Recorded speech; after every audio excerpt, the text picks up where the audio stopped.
Okay, thank you very much, everybody. And I want to start by saying that our hearts go out to the people of New York as they bear the brunt of the coronavirus pandemic in America. That seems to be the hot spot right now, but you have some others, as you know, that are very, very bad, very bad. Louisiana is getting hit very hard. Parts of Michigan are getting hit very, very hard.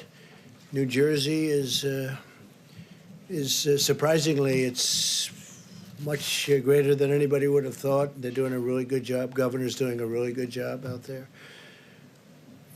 New York's first responders, EMTs, doctors, nurses are showing incredible courage under pressure. They're the best in the world. We will take every action and we'll spare no resource, financial, medical, scientific. We will not spare anything. We'll get it back into shape. The Empire State, the governor's doing an excellent job. They're all working very hard together. At the request of the governor, as you know, the Javits Center, we have 2,500 beds, and we're going to allow that to be a system where this horrible disease can be looked after, the patients can be looked after. That was going to be for regular medical problems, such as accidents. And, you know, it's very interesting. The governors tell me we don't have too many accidents. There are very few people driving. So we're going to put that facility into play, which is a big facility. The ship will be staying the way it is, but we're putting that facility into play to help them. And today also the CDC is announcing additional steps Americans can take to defend against the transmission of the virus. From recent studies, we know that the transmission from individuals without symptoms is playing a more significant role in the spread of the virus than previously understood. So you don't seem to have symptoms and it still gets transferred. In light of these studies, the CDC is advising the use of non-medical cloth face covering as an additional voluntary public health measure. So it's voluntary. You don't have to do it. They suggest it for a period of time, but this is voluntary. I don't think I'm going to be doing it, but you have a lot of ways you can look at it as follows. The CDC is recommending that Americans wear a basic cloth or fabric mask. They can be either purchased online or simply made at home, probably material that you'd have at home. These face coverings can be easily washed or reused. I want to emphasize that the CDC is not recommending the use of medical grade or surgical grade masks, and we want that to be used for our great medical people that are working so hard and doing some job. Medical protective gear must be reserved for the frontline healthcare workers who are performing those vital services. The new mask guidelines also do not replace CDC's guidance on social distancing, including staying in your home when possible, standing at least 6 feet apart for a period of time. Again, we're going to all come back together here. We're going to all come back together and practicing hand hygiene, which we should do anyway. A lot of things I think are going to spill over. Shaking hands maybe will stay with our country for a long time beyond this. One of our great doctors was telling me that, as you know, we have flus every year, and the number of people killed by the flu is very substantial. It said that if they didn't shake hands, that number would be substantially lower. So maybe it'll stay. Maybe some of these things long-term will be good. But those guidelines are still the best and the safest way to avoid the infection. So with the masks, it's going to be really a voluntary thing. You can do it. You don't have to do it. I'm choosing not to do it, but some people may want to do it, and that's okay. It may be good. Probably will. They're making a recommendation. It's only a recommendation. It's voluntary. We're also taking action to ensure the cost of no barrier to any American seeking testing or treatment of the coronavirus. The largest insurer nationwide, the Blue Cross Blue Shield system, has now announced that it will not require any copays, which is really something. That's a tremendous statement, from patients of the virus. Treatment for the next 60 days, similar to the commitments of Cigna, Humana, Anthem. Those are great companies, and they're all doing the same thing. So co-pays for them to do that it's a big statement. We appreciate it. Today, I can so proudly announce that hospitals and healthcare providers treating uninsured coronavirus patients will be reimbursed by the federal government using funds from the economic relief package Congress passed last month. So that was as per the question yesterday and actually the day before yesterday. This should alleviate any concern uninsured Americans may have about seeking the coronavirus treatment. So that's, I think, answers the question pretty well and very much in the favor of our great people. I'm also signing a directive invoking the Defense Production Act to prohibit export of scarce health and medical supplies by unscrupulous actors and profiteers. The Secretary of Homeland Security will work with FEMA to prevent the export of N95 respirators, surgical masks, gloves, and other personal protective equipment. We need these items immediately for domestic use. We have to have them. But we've done really well with the purchase of items, and you'll be hearing about that shortly. We've already leveraged the DPA to stop the hoarding and price gouging of crucial supplies. Under that authority, this week, the Department of Health and Human Services, working with the Department of Justice, took custody of nearly 200,000 N95 respirators, 130,000 surgical masks, 600,000 gloves, as well as bottles, many, many, many bottles, and disinfectant sprays that were being hoarded. All of this material is now being given to healthcare workers. Most of it's already been given out. And we've given a lot to New York, a lot to New Jersey, a lot to other places. In addition, to ensure that healthcare workers in New York have the protective equipment they need, the federal government, in the name of the Department of Defense, is providing about 8.1 million N95 respirators, Department of Defense, and we've already given 200,000 of them to New York City. Mayor de Blasio needed them very badly, so we got them to Mayor de Blasio in New York City. They were very grateful.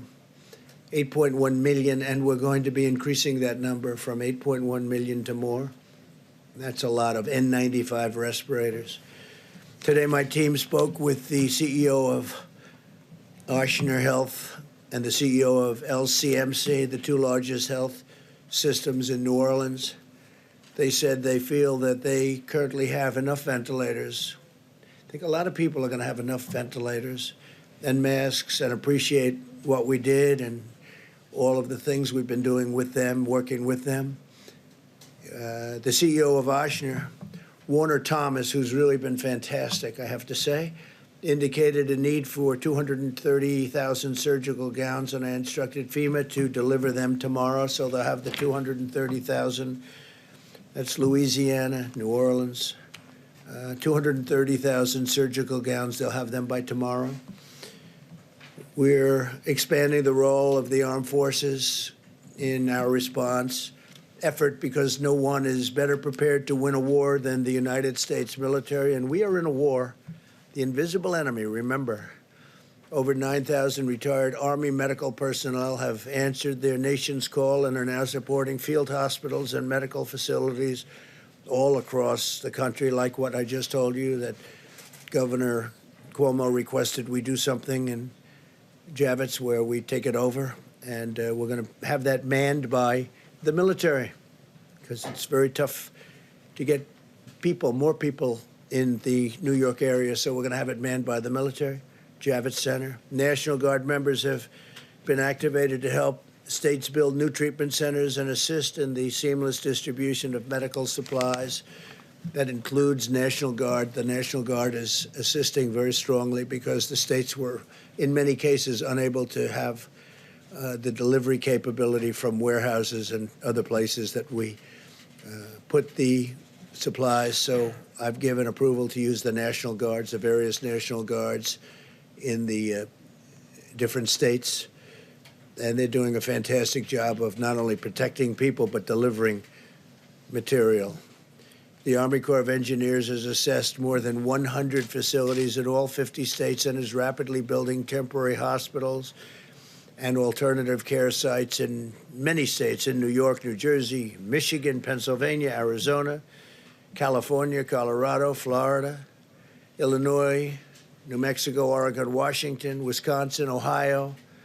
They're doing a lot of work, and just those states plus additionals that will be announced probably tomorrow, but they're doing some job. The Army Corps of Engineers, what a job they're doing, and FEMA, what a job they're doing.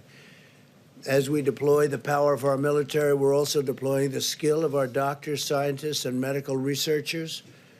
We continue to study the effectiveness of hydroxychloroquine and other therapies in the treatment and prevention of the virus, and we will keep the American people fully informed on our findings. Hydroxychloroquine, I don't know, it's looking like it's having some good results. I hope that would be a phenomenal thing, but we have it right now. In approximately now, it's increased to 1,500 people. I spoke with Dr. Zucker in New York, terrific guy, by the way. We're doing a good job. And I spoke to Governor Cuomo last evening and this morning about it. So it's been there for about 3.5 days, but I think, in many other places it's being tested too. And we have a tremendous supply of it. We've ordered it in the case that it works, and it could have some pretty big impacts. So we'll see what happens. My administration is also working to get relief to American workers and businesses. In day one of the Paycheck Protection Program, as Kevin said, more than $3.5 billion in guaranteed loans have been processed to help small businesses keep their workers employed during the unprecedented time, And Bank of America has been incredible. Of the big banks, Bank of America has really stepped forward and done a great job. And then you have the community banks, your smaller banks, and we're already at $3.5 billion going out to incredible people. But that's way ahead of schedule. The SBA and the Treasury are working around the clock, and our banking partners are really incredible, and they're ensuring that the money gets to small businesses as quickly as possible, and then the small business, in turn, take care of employees that they would have had to let go, and now they'll keep them. And that's good. And then they're going to open for business, and they're going to have their employees, and we'll try and get back to where we were. Eventually, we're going to supersede where we were. The energy industry has been especially hard hit in the crisis. This afternoon, I met with Greg Garland of Phillips 66, Dave Hager of Devon Energy, Harold Hamm of Continental Resources, Jeff Hildebrand of Hillcorp Energy, Vicki Hollub of Occidental Petroleum, Mike Summers of the American Petroleum Institute, Kelsey Warren of Energy Transfer Partners, Mike Worth of Chevron, and Darren Woods of ExxonMobil. I informed them that we will be making space available in the Strategic Petroleum Reserve to let American producers store surplus oil that can be sold at a later time. There's a tremendous abundance of oil, primarily because of the virus. The virus has just stopped demand of everything, including oil. So we're working with our great energy companies. These are great companies. They employ tens of thousands, hundreds of thousands of people. And they've kept America really going for a long time, and no big price hikes, no big anything. I mean, they've just kept it going, and now they got hit. But with all the jobs and all of the good that they do, we're going to make sure that they stay in good shape. America is engaged in a historic battle to safeguard the lives of our citizens, our future society. Our greatest weapon is the discipline and determination of every citizen to stay at home and stay healthy for a long time. And we want them to stay healthy for a long time. So stay at home. This is ending. This will end.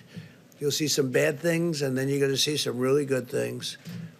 And it's not going to be too long.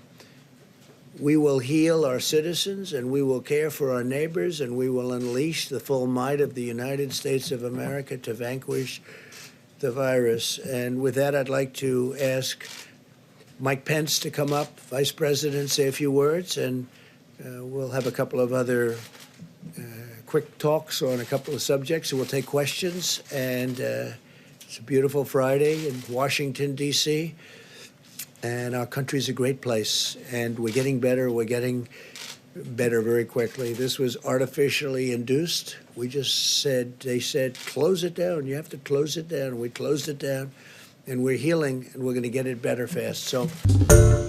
Hi, everyone. George Stephanopoulos here. Thanks for checking out the ABC News YouTube channel. If you'd like to get more videos, show highlights, and watch live event coverage, click on the right over here to subscribe to our channel. And don't forget to download the ABC News app for breaking news alerts. Thanks for watching.